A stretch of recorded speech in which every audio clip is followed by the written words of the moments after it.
Hello dear student, welcome back to our फॉर्मेंजर channel. तो आज मैं आपको बताऊंगी सेल के बारे में, साथ में एमसीक्यूज बताऊंगी ऐसे सेल के बारे में।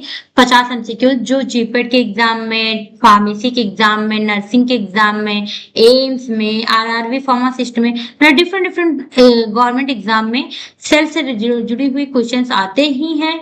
और ऐसा क्वेश्चन है जो कंपलसरी आएंगे ही। चलिए देखते हैं पहले सेल क्या होता है। सेल के बारे में ए टू जेड सब समझेंगे, फिर इन्हीं से जुड़ी क्वेश्चंस जो हमने पहले कभी देखी है वो देखेंगे। तो please like, subscribe and share our channel. अगर आपको हमारी मेहनत अच्छी लगती है तो आप सब्सक्राइब करिएगा। ओके, तो देखते हैं सेल। पहले सबसे सेल होता क्या है, क्या होता है सेल, इसके बारे में देखेंगे, फिर आगे की चीजें देखेंगे।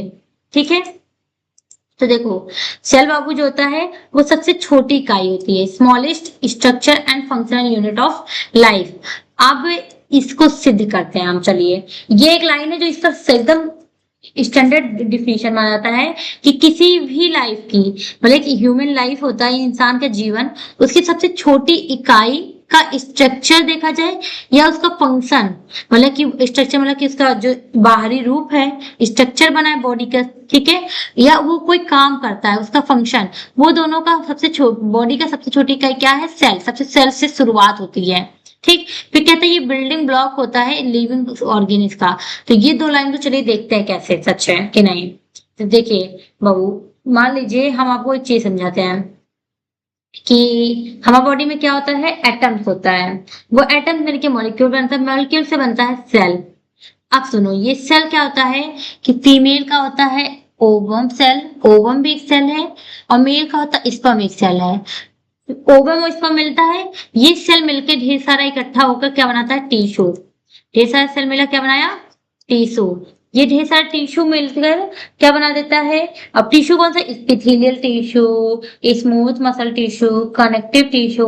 अब ढेर सारा टिश्यू बना मिलके क्या बनाता है, ऑर्गन। अब ढेर सारा ऑर्गन मिलके क्या बनाता है, ऑर्गन सिस्टम। ठीक, क्या बनाता है, ऑर्गन सिस्टम।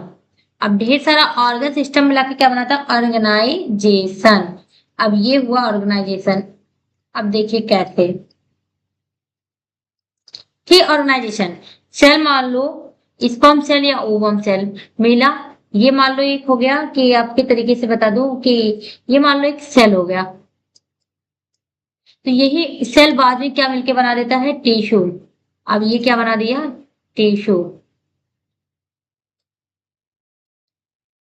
ठीक, अब यही टिश्यू मिलके क्या बना देता है, ऑर्गन। जैसे मान लो कि स्टमक हो गया,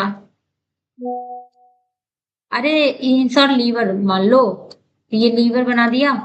तो ऐसे एक एक टिश्यू मिलके क्या बना दिया, लीवर। ये लीवर क्या, ऑर्गन सिस्टम, कि मान लो लीवर है, इंटेस्टाइन है, स्टमक है, सारी चीजें मिल गई। ठीक,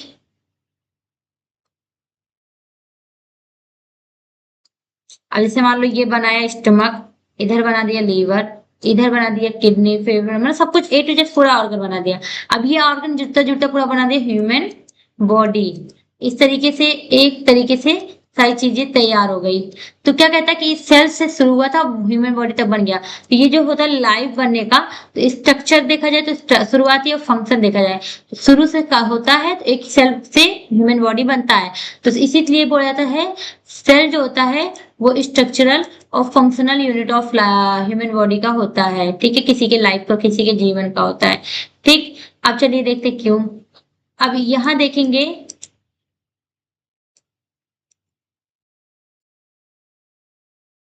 तो अगला बोलता है जो सेल होता है ये बिल्डिंग ब्लॉक होता है किसी भी लिविंग ऑर्गेनिज्म का। कोई भी लिविंग ऑर्गेनिज्म सेल से ही बनता है। Just as the house is made of bricks, जैसे घर एक ईंटे से शुरू होता है, बनता है, हर एक ईंटे का उतना ही योगदान होता है, उसी तरीके से जो शरीर होता है, ह्यूमन बॉडी होता है, वो सेल से बनता है। एक एक सेल मिलके एक बनाता है ह्यूमन बॉडी को। ठीक है, ह्यूमंस हो या प्लांट हो या एनिमल हो या फंगी बैक्टीरिया, सब सेल से ही बनता है।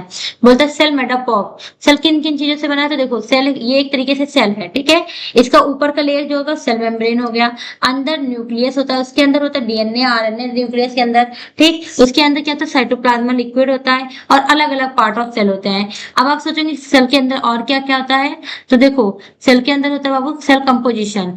अब सेल कंपोजिशन क्या है, तो कंपोजिशन ऑफ सेल देखिए, तो सेल मेम्ब्रेन होता है, सेल का बाहरी लेयर, सेल के अंदर का लिक्विड होता है, जो लिक्विड मटेरियल होता है साइटोप्लाज्मा, फिर उसके अंदर न्यूक्लियस होता है, न्यूक्लियस के अंदर होता है डीएनए आरएनए, ठीक है, माइटोकॉन्ड्रिया होता है, राइबोसोम होता है, एंडोप्लाज्मिक रेटिकुलम होता है, गोल्गी बॉडी होता है, लाइसोसोम होता है, ठीक है, लाइसोसोम होता है, वैक्यूल्स होता है, क्लोरोप्लास्ट होता है, सेल का वॉल होता है, ऐसे बहुत सी चीजें होती हैं। तो सबसे पहली बात याद रखना, सेल जो होता है वो स्मॉलर या बेसिक यूनिट होता है हमारी लाइफ का, वो बनता किससे है, तो न्यूक्लियस, सेल मेम्ब्रेन और साइटोप्लाज्मा से बनता है, इन तीनों चीजों से बनता है। फिर आप देखेंगे तो कंपोजिशन किस चीज से बना है, तो अगर मेनली देखेंगे तो ये जो बनता है ये पिक से बनता है या इपिक से बनता है। क्या बनता है, पिक मतलब प्रोटीन, लिपिड और कार्बोहाइड्रेट, ठीक है। अब देखोगे तो अलग अलग पार्ट है, बाबू ध्यान से सुनना, अब जो मैं बताऊंगी ये शायद इसमें लिखा तो नहीं है पर मैं बता रही हूँ तो याद कर लेना। बाबू सेल मेम्ब्रेन के बारे में बताने जा रही हूँ पहले सबसे। सिर्फ बाबू सेल मेम्ब्रेन होता है, ये बनता किससे, पिक से, प्रोटीन, लिपिड, कार्बोहाइड्रेट से। इसका काम क्या होता है सेल मेम्ब्रेन का, तो ये हमारे को सपोर्ट कर रहा है, ठीक, प्रोटेक्ट कर रहा है, स्ट्रक्चर देता है, परमेबिलिटी होता है और इम्यूनिटी के लिए होता है। फिर आता है न्यूक्लियस, बाबू जो न्यूक्लियस होता है वो एंजाइम से मतलब बनता किससे है, कंपोजिशन इसका क्या होता है, किस चीज से बनता है, इपिक से बनता है। एंजाइम, प्रोटीन, लिपिड, कार्बोहाइड्रेट और न्यूक्लिक एसिड। न्यूक्लियस है तो क्या होगा, न्यूक्लिक एसिड, न्यूक्लियस है तो क्या होगा, न्यूक्लियोटाइड, ठीक, ये 6 चीज से बनता है। अब अगर आप न्यूक्लियस का काम देखोगे बाबू, ये कंट्रोल सेंटर होता है। क्या होता है न्यूक्लियस, बहुत अच्छे से बता रहे हैं, याद करना, ये हमारी बॉडी को कंट्रोल करता है, इसको बोलते हैं कंट्रोल सेंटर, क्योंकि इसके अंदर होता है डीएनए आरएनए। ये हेरिडिटी मतलब जेनेटिक मटेरियल रखता है, हेरिडेटरी मटेरियल रखता है। फिर क्या होता है, ये प्रोटीन की सिंथेसिस करता है, ठीक है, डायरेक्ट प्रोटीन की सिंथेसिस करता है, किससे लेकर, राइबोसोम से लेकर, राइबोसोम से लेकर करता है, ठीक है। अब आता है साइटोप्लाज्मा, बाबू जो साइटोप्लाज्मा मतलब सेटो मतलब सेल, प्लाज्मा मतलब फ्लूइड, तो ये 2 वर्ड से बनता है, सेल फ्लूइड, साइटोसोल, इसको बोलते हैं साइटोप्लाज्मा या साइटोसोल। अब ये बनता किससे है, तो बाबू ये प्रोटीन, लिपिड मतलब कि प्रोटीन, लिपिड, कार्बोहाइड्रेट, पिगमेंट से तो बनता ही है। इसके अंदर होता है साइटोस्केलेटन, जो सीएनएस मोशन प्रोटीन का काम करता है, मतलब कि जो साइटोप्लाज्मा होता है इसमें माइक्रोट्यूबुल, माइक्रोफिलामेंट, पोर्टरमेडिएट ये सब पाए जाते हैं। अब इनका काम क्या था साइटोप्लाज्मा का, पहली बात तो डाइजेशन का काम होता है, जो कि माइटोकॉन्ड्रिया करता है, इससे मेटाबॉलिज्म करता है, डाइजेशन मतलब सॉरी माइटोकॉन्ड्रिया कह रहे हैं, ये मेटाबॉलिज्म का काम करता है, ये स्टोर हाउस होता है, साइटोस्केलेटन पाया जाता है जिसकी वजह से सेल का सही शेप, मूवमेंट सब देता है, ठीक। फिर आता है सेल के कंपोनेंट्स, जिसमें इसके बारे में तो मैंने बता दिया। अब बताती हूँ माइटोकॉन्ड्रिया के बारे में।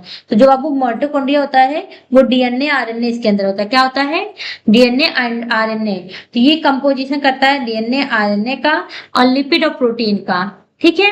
इसका काम क्या होता है, तो ये पावर हाउस ऑफ सेल होता है, ये एटीपी रिलीज करता है, रिस्पायरेशन में हेल्प करता है। क्या करता है, एटीपी बनाता है, एनर्जी बनाता है। क्या बनाता है, एनर्जी बनाता है। और क्या करता है, तो मैं बोलती हूँ ये क्या बोलता है, पावर देता है हमको, पावर हाउस होता है ये हमारा। और क्या होता है, ये हमको सांस लेने में हेल्प करता है, तो ये रिस्पायरेशन का काम करता है, ठीक। अब आता है गोल्गी बॉडी। तो देखो गोल्गी बॉडी, एंडोप्लाज्मिक रेटिकुलम दोनों है। पहले मैं आपको गोल्गी बॉडी के बारे में बताती हूँ बाबू, कि कैमिलो गोल्गी नाम का एक साइंटिस्ट था, उसने डिस्कवर किया था, कैमिलो CAMILLO 1898 में, कितने में, 1898 में कैमिलो गोल्गी ने इसको डिस्कवर किया। उसने बताया कि ये है ट्रॉफिक पुलिस ऑफ सेल। क्या है, ट्रॉफिक पुलिस, जैसे यातायात के नियम नहीं होते उसी तरीके से ये काम करता है, ठीक। इसमें होते हैं प्रोटीन, लिपिड और एंजाइम, तीनों चीज होते हैं, इपिक होता है। अब ये काम क्या करता है, ये मेनली 3 काम करता है गोल्गी बॉडी। पहला बाबू क्या करता है, ट्रांसपोर्ट करता है, 3 क्या और करता है, बट ट्राई याद कर लो। एक तो ट्रांसपोर्ट, दूसरा पैकेजिंग, ये एनर्जी को पैकेज करता है, प्रोटीन को सिंथेसिस करने में पैकेजिंग का काम करता है, मॉडिफिकेशन करता है, तीसरा ट्रांसपोर्ट करता है, मॉडिफिकेशन। तो पैकेजिंग, ट्रांसपोर्ट और मॉडिफिकेशन का काम करता है अपना गोल्गी बॉडी। अब आता लाइसो मतलब ब्रेक, लाइसो मतलब ब्रेक, टूटना, और सो मतलब बॉडी। तो लाइसोसोम जो होता है ब्रेक बॉडी होता है, मतलब कि ये तोड़ के डाइजेशन का हेल्प करता है। तो इसको देखोगे ये भी एंजाइम प्रोटीन लिपिड से बना है बाबू, लिपिड से बना है। और इसका काम जो होता है वो पहला तो होता है कि ये डाइजेशन में हेल्प करता है, दूसरा ग्रोथ करता है न्यू ऑर्गेनिल्स का, ठीक है। फिर आता है बाबू राइबोसोम, तो बताया ये मैंने कि दो होता है, एक 70S होता है, एक 80S होता है। राइबोसोमल आरएनए भी होता है, राइबोसोमल प्रोटीन भी होता है, ठीक है। ये बाबू राइबोसोम के बारे में एक चीज हमेशा याद रखना कि ये जो होता है बाबू, ये क्या होता है, एम आरएनए होता है, टी आरएनए होता है और आर आरएनए, मतलब कि 3 टाइप के राइबोसोम्स होते हैं।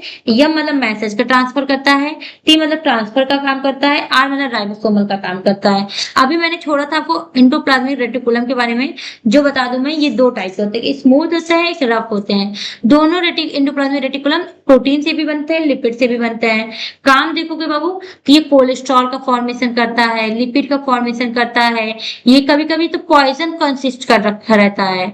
ये जानते हो कैल्शियम को स्टोर करके रखता है, अलग अलग स्टेरॉयडल हार्मोन को प्रोड्यूस करता है। तो ये सब होता है इसके काम। अब अगला देखोगे तो सेल के काम इतने ही नहीं होते, सेल के काम और भी जगह होते हैं बाबू। ये तो सेल के कंपोनेंट्स के बारे में मैंने आपको बता दिया। अब आता है फंक्शन ऑफ सेल। सेल जो होता है हमारा ग्रोथ करने में हेल्प करता है, एनर्जी देने में हेल्प करता है, न्यूट्रिशन देने में, सांस लेने में, एक्सक्रीशन करने में, बॉडी से बाहर निकालने में, रिप्रोडक्शन करने में, रिपेयर करने में, रिस्पॉन्स करने में, प्रोटीन फॉर्मेशन करने में, ट्रांसपोर्ट करने में, हर चीजों में सेल का काम होता है। अभी मैंने बताया था कि सेल जो होता है वो बनाता है टिश्यू, टिश्यू जो होता है वो ऑर्गन बनाता है, ऑर्गन जो होता है ऑर्गन सिस्टम बनता है, ऑर्गन सिस्टम एक इंसान को बनाता है। तो देखो यही है, ठीक है। अब एग्जाम्पल देखो, मैंने एग्जांपल भी दिया था, मसल सेल है, मसल टिश्यू बना दिया, हार्ट बन गया उसी से, फिर सर्कुलेटरी सिस्टम बन गया, फिर ह्यूमन बॉडी तैयार हो गया। ये था एक एग्जांपल। जो चीजें मैंने आपको बताई है ये बहुत ध्यान से देखिएगा। अभी जो चीजें मैंने बताई इसको बैठ के लिख लीजिए, ठीक है। सबसे बड़ी चीज क्या है कि जितनी चीजें मैं बता रही सुन रहे हो, और डेफिनेटली अगर मैम बता रही है तो कहीं ना कहीं अच्छे से नॉलेज ली होंगे, कहीं ना कहीं हमने पढ़ी है चीजें, तभी हम आप तक पहुंचा रहे हैं। ऐसे तो बैठ के कोई गलत बातें तो बच्चों को बताएगी नहीं। तो जो चीजें मैं अपनी जुबान से निकाल रही हूँ उसको आप क्या कीजिए, एक पेन कॉपी लीजिए, उसको नोट कर डालिए। जब आप चीजें लिख लेंगे तो आपको और जल्दी तैयार हो जाएगा। अब सेल के बारे में मैंने बता दिया। अब आपको पता है कि मैम ने सेल के बारे में A to Z सब समझा दिया, सब कुछ समझा दिया। कम से कम 4-5 पेज का ये लेक्चर है जो मैंने एक ही में समझा डाला। इसको अगर आप लिखेंगे स्ट्रक्चर बना बना के, फिगर बना बना के, क्योंकि HAP या कोलॉजी या ये सब जो सब्जेक्ट होता है इसमें फिगर बहुत इंपॉर्टेंट होता है, तो वो बना के लिखिएगा। फिर 50 MCQ सॉल्व कीजिएगा। जो मैंने आपको बताई है, समझाई है अच्छे से, वो देख लीजिए आगे। ये 50 MCQ जो मैं आपको बता रही हूँ, इसके बाद से ये 50 MCQ बहुत अच्छा है। तो चलते हैं इसके बाद से 50 MCQ देखेंगे, और इन 50 MCQ से आपके GPAT, NIPER, even different different government exam, RRB pharmacist हो या फार्मेसी ही नहीं, नर्सिंग फील्ड का, मेडिकल फील्ड का कोई बच्चा होगा तो आसानी से तैयार कर लेगा। तो प्लीज से अब चलिए देखते हैं MCQs के बारे में, ठीक है। सेल इज द, सेल है स्ट्रक्चर हमारी बॉडी का, फंक्शन हमारी बॉडी का, basic unit of life, all of the above. अब बाबू सुनिए, हम बने किससे हैं, स्पर्म सेल, ओवम सेल, ठीक है। तो स्पर्म भी सेल है, ओवम भी सेल है। तो कहीं ना कहीं हमारा स्ट्रक्चर किससे बना है, सेल से। हम बॉडी में जो भी काम करते हैं, हमारा लीवर वर्क करता है तो लीवर एक ऑर्गन है, एक सेल है, ठीक है। पैंक्रियाज है, इंटेस्टाइन है, तो हर एक ऑर्गन सेल से बना है। फंक्शन भी इसी की वजह से होता है। और हमारी लाइफ का शुरुआत, बेसिक यूनिट भी हमारी लाइफ की यही थी। तो इस हिसाब से ये भी सही है, ये भी सही है, ये भी सही है। और अगर सारे लोग सही हैं तो सही आंसर कौन सा हो सकता है, सही आंसर हो सकता है ऑल ऑफ द एबव। तो सही आंसर क्या है, all of the above. Answer कौन सा, डी।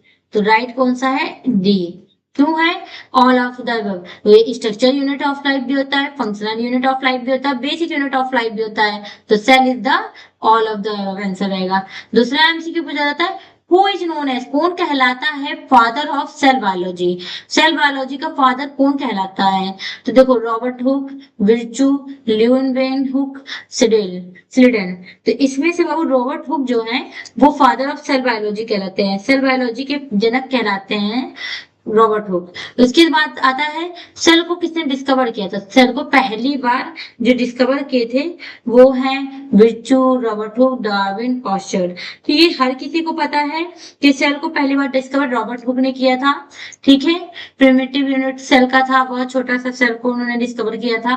ठीक, अब आता है पावर हाउस ऑफ सेल। ऐसा सेल का कौन सा कंपोनेंट होता है या ऐसा कौन सा पार्ट होता है, न्यूक्लियस या गोल्गी बॉडी या माइटोकॉन्ड्रिया या राइबोसोम, जिस सेल का पावर हाउस होता है। तो बाबू जो माइटोकॉन्ड्रिया होता है उसे हम बोलते हैं power house of cell. Cell को पावर देता है क्योंकि ये जनरेट करता है, ये सिंथेसिस कराता है एटीपी का। क्या कराता है?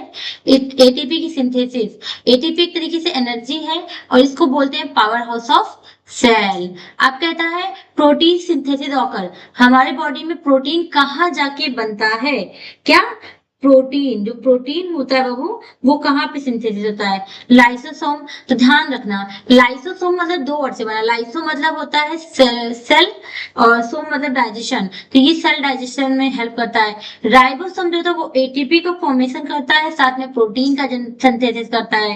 तो देखो ऑलरेडी पता है न्यूक्लियस में डीएनए आरएनए बनता है, सेंट्रियोल्स होते हैं।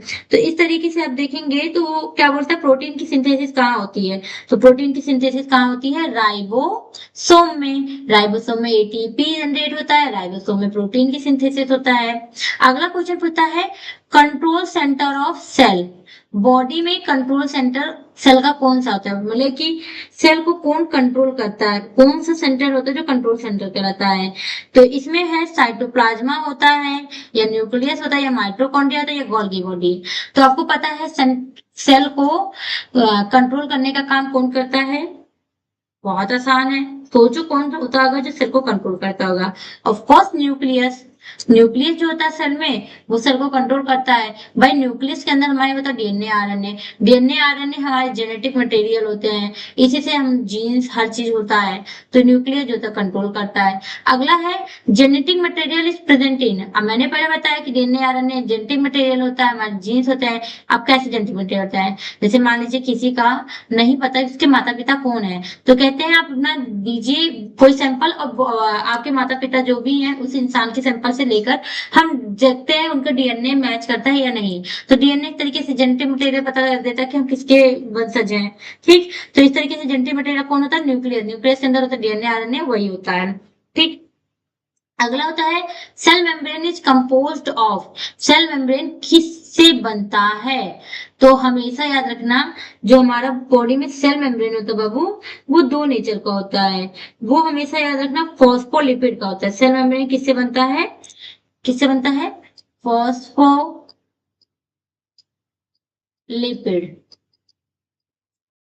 ठीक, तो प्रोटीन से केवल? कभी नहीं। लिपिड से? नहीं। कार्बोहाइड्रेट से? नहीं। लिपिड एंड प्रोटीन, हाँ ये तो सही है, लिपिड एंड प्रोटीन। ठीक, तो सेल मेम्ब्रेन किससे बनता है? Lipid and protein. आगे सुनो, कहता है सुसाइड बैग ऑफ सेल कौन सा होता है? ये क्वेश्चन में भी बहुत बार पूछा जाता है कि ऐसा कौन होता है जो सुसाइड बैग ऑफ सेल कहलाता है? तो बाबू हमेशा रखना है कि राइबोसोम तो एटीपी की सिंथेसिस करता है, पावर हाउस होता है। गोल्गी बॉडी वो भी अपने में व्यस्त ही है अपने वर्क में। और अगर देखा जाए तो सुसाइड बैग का काम कौन करता है? लाइसोसोम। लाइसोसोम को बोलते हैं सेलुलर डाइजेशन। सेल डाइजेशन का हेल्प करता है। इसको सुसाइड बैग ऑफ सेल के नाम से बहुत ज्यादा जाना जाता है। तो लाइसोसोम जो होता है वो सुसाइड बैग ऑफ सेल कहलाता है। अगला है साइट ऑफ एटीपी प्रोडक्शन। कौन सा होता है जिसको बोलते हैं एटीपी प्रोडक्शन कराता है? भाई नॉर्मली आप जानते हो एटीपी मतलब होता है एनर्जी। एनर्जी कहाँ बनती है? हमारे बॉडी में एटीपी एनर्जी कौन बनाता है? प्रोटीन कौन बनाता है? एनर्जी कौन बनाता है? तो हमने 10 बार बताया कि राइबोसोम हमारी बॉडी का जो होता है वो उसका मेनली काम ही होता है एटीपी की सिंथेसिस करना, ठीक है, और एनर्जी जनरेट करना, इवन प्रोटीन की सिंथेसिस करना, पावर हाउस ऑफ सेल, ये सारी चीजें होती हैं। तो हमारे यहाँ एटीपी कौन जनरेट करता है? तो राइबोसोम। अब अगला क्वेश्चन आपका आता है the longest cell in human body. हमारे बॉडी ह्यूमन की बॉडी में कौन सा ऐसा सेल होता है जिसको सबसे लॉन्गेस्ट माना जाता है? लॉन्गेस्ट सबसे लंबा कौन सा होता है? Muscle cell? नहीं नहीं। न्यूरॉन? हाँ, न्यूरॉन से एक न्यूरॉन से दो न्यूरॉन जुड़ा जुड़ा ऐसे ही होता है। आरबीसी डब्ल्यूबीसी तो बहुत छोटा होता है। तो न्यूरॉन जो होता है लॉन्गेस्ट सेल माना जाता है। फिर लार्जेस्ट सेल सबसे, ठीक, लार्जेस्ट सेल जो होते हैं बाबू वो कौन से होते होंगे? तो लार्जेस्ट सेल तो सबसे ज्यादा फेमस है, हर किसी को पता है कि फीमेल में ओवम नाम का चीज पाया जाता है। ठीक है, ओवम सबसे लार्जेस्ट सेल माना जाता है, लॉन्गेस्ट न्यूरॉन माना जाता है। फिर आता है स्मॉलेस्ट, सबसे छोटा सेल। सबसे स्मॉलेस्ट सेल जो होता है वो कौन सा होता है? आरबीसी होता है, प्लेटलेट होता है, क्या होता है बताइए? स्पर्म होता है या डब्ल्यूबीसी? तो अब एक ट्रिक याद रखना, मेल फीमेल में होता है ओवम, मेल में होता है स्पर्म। स्पर्म स्मॉल, सबसे स्मॉल सेल होता है हमारा स्पर्म। ठीक, और सबसे लार्जेस्ट, ये बोले सबसे बड़ा कौन सा होता है? ओवम। ठीक, इस तरीके से आता है ना, ये मेल का सेक्स और फीमेल का है, ये मेल का सेक्स ऑर्गन है, ये फीमेल का है सेक्स ऑर्गन, ये किसका है? मेल का। ठीक, ये सबसे स्मॉल है, मेल सबसे छोटा होता है दुनिया में, फीमेल सबसे बड़ी स्तर पे मानी जाती है, वो सबसे ज्यादा इंपॉर्टेंट होती है। ठीक, चौथा क्वेश्चन आपका, 14वां क्वेश्चन आपका जो होता है, विच organelle package and secret protein, ऐसा कौन सा होता है ऑर्गेनिल जो पैक करता है और सीक्रेट करता है प्रोटीन को? मतलब कि प्रोटीन को कौन सीक्रेट करता है? तो लाइसोसोम नहीं, नहीं वो सेल डाइजेशन का काम करता है मैम, ये नहीं हो सकता। ठीक, ये सुसाइड बाइग्लोटर नहीं हो सकता। आप बताओ कौन होगा जो ऑर्गेनिल जो पैक भी करेगा प्रोटीन को, सीक्रेट भी करता है? तो गोल्गी बॉडी बबू, गोल्गी बॉडी जो होता है ये बनाता है, ये पैक करता है, याद रखना, ये हमेशा सिंथेसिस, प्रोटीन की सिंथेसिस कौन करता है? राइबोसोम। ये क्या करता है? प्रोटीन की सिंथेसिस। और हमारा जो गोल्गी बॉडी होता है वो गोल्गी बॉडी पेटस होता है, ये क्या करता है? इसी प्रोटीन को क्या करता है? पैक करता है एंड सीक्रेट करता है। ठीक है, अब आता है tissue is a group of, tissue किस चीज से मिलता है? तो ढेर सारा बाबू सेल मिलके क्या बनाता है? टिश्यू। तो टिश्यू किसका होता होगा? सिमिलर सेल, एक जैसा सेल, परफॉर्मिंग सेम एक्शन, एक जैसा काम करता होगा, तो group of cell called tissue, हमेशा याद रखना। और एक जैसा सेल एक जैसा काम करता है, मिला के बना देता है टिश्यू। अब भाई डिफरेंट डिफरेंट ऑर्गन मिलकर टिश्यू नहीं बनाता, ऑर्गन के अंदर ही टिश्यू होता है, ऑर्गन सिस्टम के अंदर टिश्यू होता है, सेल होता है, बोन्स के अंदर तो बिल्कुल नहीं। ठीक, तो यही होगा पहला। अब अगला क्वेश्चन आता है आपका 16वां question, how many basic type of tissue present in human body? Basically कितने टाइप के टिश्यू होते हैं हमारी बॉडी के अंदर? तो ये बताइए हमारे बॉडी के अंदर कितने टाइप के टिश्यू पाए जाते हैं? तो बहुत अच्छे से पता है आपको, मस्कुलर टिश्यू है, नर्वस टिश्यू है, इपिथेलियल टिश्यू है ना, कनेक्टिव टिश्यू है। तो हमारी बॉडी में टोटल कितने टाइप के टिश्यू पाए जाते हैं बाबू? 4।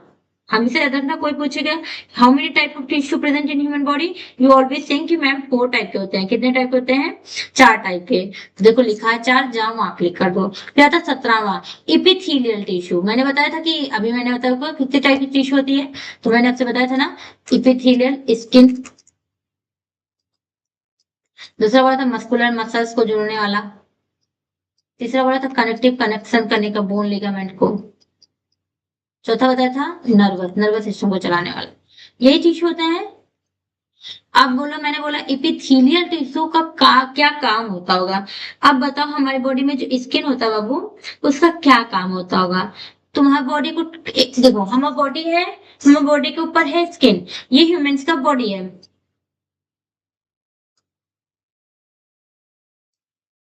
सपोज मेरी हाइट आर्ट इतनी अच्छी नहीं है, बट ये सपोज एक इंसान है। ठीक, ये हटा दीजिए, आई एम सॉरी। पर बताइए कि इंसान है, इसके ऊपर स्किन है, इसके ऊपर जो स्किन कवर है वो बताओ क्यों होता होगा? ऑफ कोर्स हमारे बॉडी को प्रोटेक्ट करता होगा, हमारे बॉडी को मतलब हर तरीके से सपोर्ट कर रहा है। ठीक है, तो अगर देखा जाए तो कॉन्ट्रेक्शन सिकुड़ने के लिए बिल्कुल नहीं, ये तो गलत हो गया।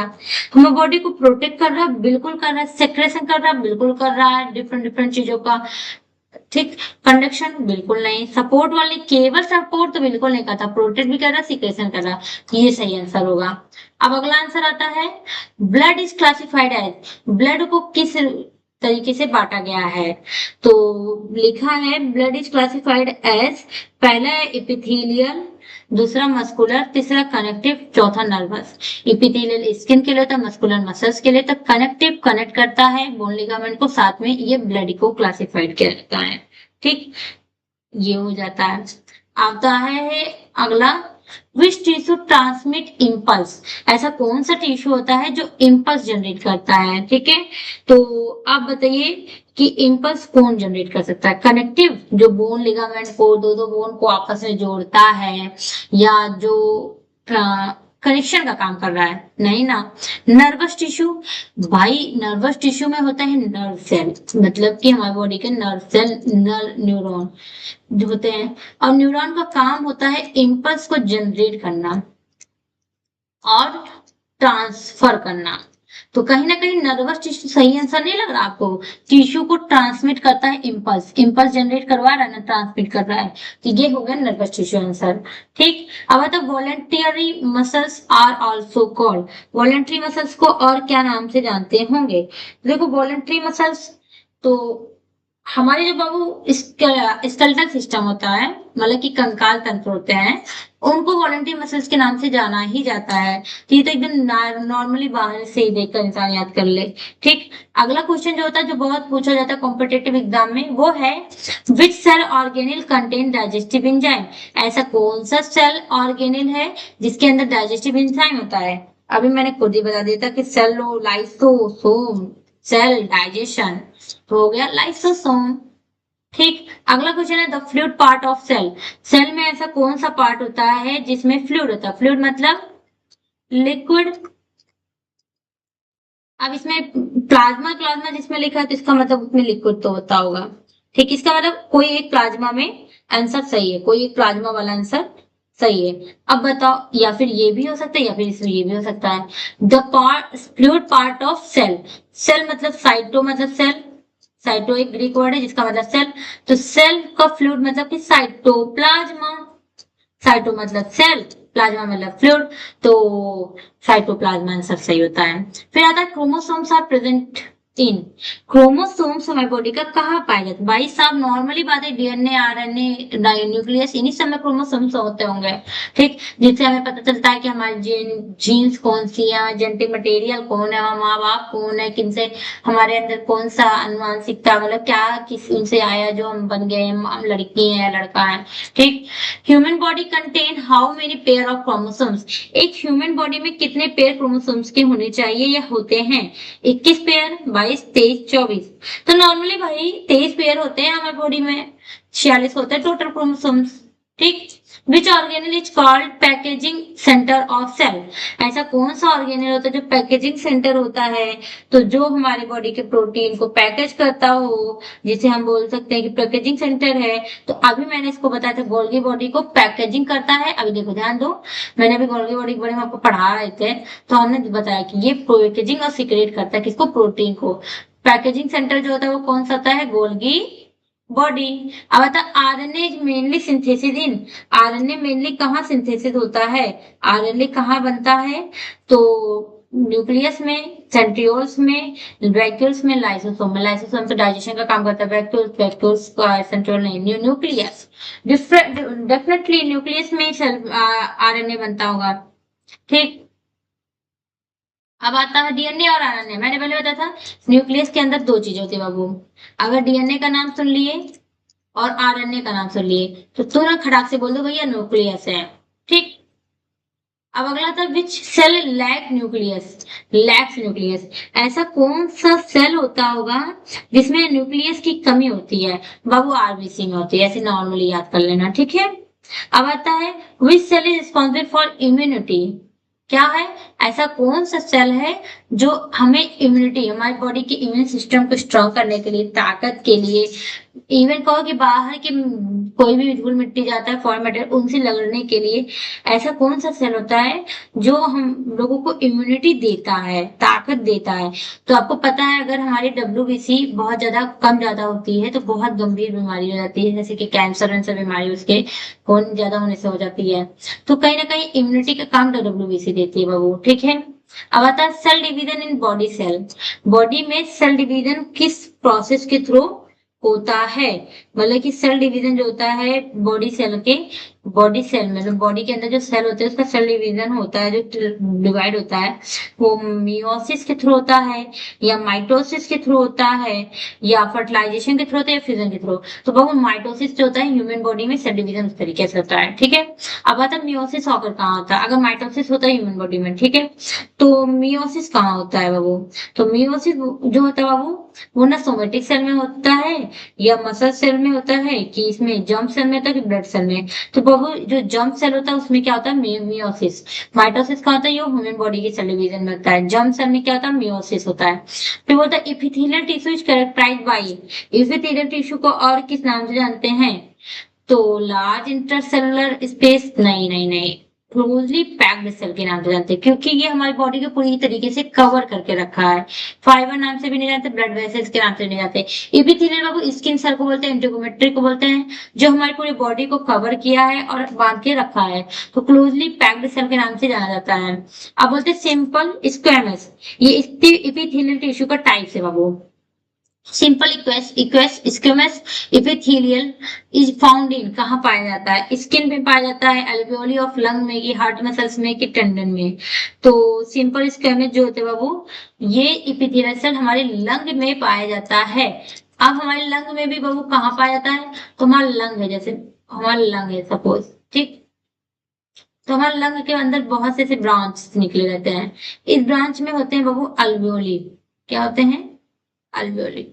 ये जो अल्वियोली होता है इसमें पाया जाता है, ये अल्वोली में पाया जाता है। तो कहाँ पाया जाता है, अल्वोली ऑफ लंग। अब आता है transitional epithelium is present in, transitional epithelium कहाँ पाया जाता है, तो ट्रांजिशनल एपिथेलियम हमारे स्टमक में, पेट में, नहीं नहीं नहीं, ये यूरिनरी ब्लैडर में पाया जाता है बाबू। कहाँ पाया जाता है, हमारे यूरिनरी ब्लैडर के अंदर ट्रांजिशनल एपिथेलियम पाया जाता है। अब आता है सिलिएटेड एपिथेलियम कहाँ पाया जाता है, तो सिलिएटेड बाबू ये एक तरीके से ट्रैकिया में पाएगा। भाई हमारे जो ट्रैकिया होती है, जिनसे हमें विंड पाइप भी बोलता है, जैसे हवा जाती है, वो सिलिएटेड एपिथेलियल को वहां पाया जाता है।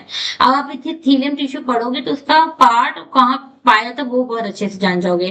फिर आता है connective tissue mainly provide, connect करता है, बोन लिगामेंट दो बोन को आपस में कनेक्ट करता है, तो एक तरीके से वो बाइंड कर रहा है, जोड़ रहा है। कंडक्शन का काम कर रहा है, नहीं, सिक्रेशन का नहीं, मूवमेंट का नहीं, बाइंडिंग एंड सपोर्ट का काम करता है कनेक्टिव टिश्यू। फिर आता है most abundant connective tissue protein, ऐसा कौन सा कनेक्टिव टिश्यू प्रोटीन होता है जो सबसे अच्छा, ये सबसे ज्यादा यूज कर माना जाता, सबसे ज्यादा यूजफुल है, तो कोलेजन है, जो बोन को जोड़ता है, कोलेजन सबसे इंपॉर्टेंट माना जाता है, ठीक। बोन सेल को और किस नाम से जाना जाता है, बोन सेल, जो हमारी बॉडी में बोन है या वो सेल है, वो किस नाम से जाता है, तो वो बोन को बोलते हैं ऑस्टियो, क्या बोलते हैं, ऑस्टियो। आप कभी बोन को डॉक्टर को दिखाते तो कहते हैं ऑस्टियोलॉजी को दिखा दो ना, तो ओस्टियोसाइट जो होता है वो सबसे अच्छा बोन सेल कहलाता है। बोन सेल को क्या कहते हैं, तो ओस्टियोसाइट, ओस्टियो मतलब बोन। कार्टिलेज को क्या कहते हैं, तो देखो कार्टिलेज जो होता है वो कॉन्ड्रो कहलाता है, कॉन्ड्रो। तो कॉन्ड्रोसाइट जो होता है वो कार्टिलेज कहलाता है। टेंडन कैसे कहलाएंगे, टेंडन मतलब कि दो जोड़ है, आप किसके किसको जोड़ते होंगे, जो टेंडन कहलाता है, लिगामेंट भी होता है, टेंडन भी होता है, बोन होता है। तो बाबू जब हम अपने मसल्स को बोन से जोड़ देते हैं, किसको, मसल्स को बोन से जोड़ देते हैं, जब मसल्स जुड़ जाता है बोन से तो उसको बोलते हैं टेंडन, ठीक। अब आता है लिगामेंट, किसको कहते हैं, अभी मैंने बताया ना कि टेंडन तो ठीक है, बोन मसल्स और बोन जुड़ा तो टेंडन। लिगामेंट जब अब दो बोन आपस में जुड़ जाते हैं क्या होता है, जैसे मान लो मसल्स बोन जुड़ गया तो क्या बोला, टेंडन हो गया। इसी तरीके से जब बोन बोन आपस में जुड़ते हैं तो इसको बोलते हैं लिगामेंट। ये देखो रोशन वेल्सन में बहुत क्लियरली मेंशन है, बहुत अच्छे से लिखा है, उसको पढ़ लेना था आप लोग को, ठीक।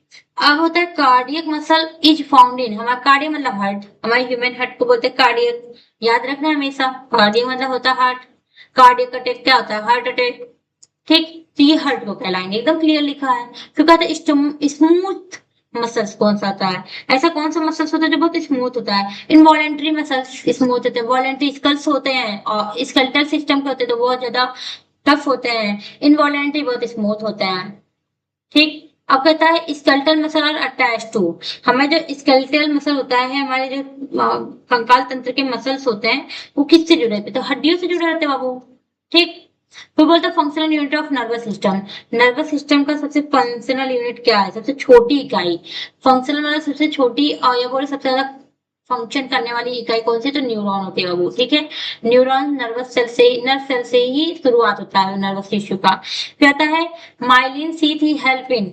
माइलिन शीथ का कहाँ यूज होता है, देखो डाइजेशन में बिल्कुल नहीं, ये नर्वस टिश्यू का पार्ट है बाबू, याद रखना किसका पार्ट है, नर्व सेल का। नर्व सेल ये नर्वस टिश्यू का पार्ट है। डाइजेशन में काम तो नर्व सेल करता नहीं है। फास्टर नर्व कंडक्शन में बिल्कुल करेगा भाई, जितनी इंपल्स तेज जनरेट करेगा। ब्लड क्लॉटिंग में बिल्कुल ये ब्लड का पार्ट ही नहीं, हार्मोन का पार्ट ही नहीं है, तो ये फास्टर नर्व कंडक्शन इसका सही आंसर है। फिर आता 46 न्यूरोग्लिया सेल। अब ध्यान देना, देखो आंसर याद करना, तैयार करना बहुत आसान है, मैं एक भी देख कर बता रही नहीं, मैं ऐसे बताती हूँ जो कनेक्शन करो, जुड़ने में समझ में आ रहा है। तो देखो न्यूरोगिलिया, ए न्यूरॉन का हो गया, न्यूरोगिलिया न्यूरॉन का हो गया, नर्व सेल का हो गया पार्ट। अब न्यूरॉन का पार्ट है, अब देखो ये आरबीसी प्रोड्यूस करता होगा नहीं, सपोर्ट करता होगा न्यूरॉन को बिल्कुल, अगर न्यूरोगिलिया तो सपोर्ट तो करेगा न्यूरॉन को। डाइजेशन करने में हेल्प करेगा नहीं, हार्मोन में नहीं, ठीक। अब आता है स्टडी ऑफ टिश्यू। टिश्यू की स्टडी क्या कहेंगे, सेल की स्टडी को साइटोलॉजी, टिश्यू की स्टडी को हिस्टोलॉजी।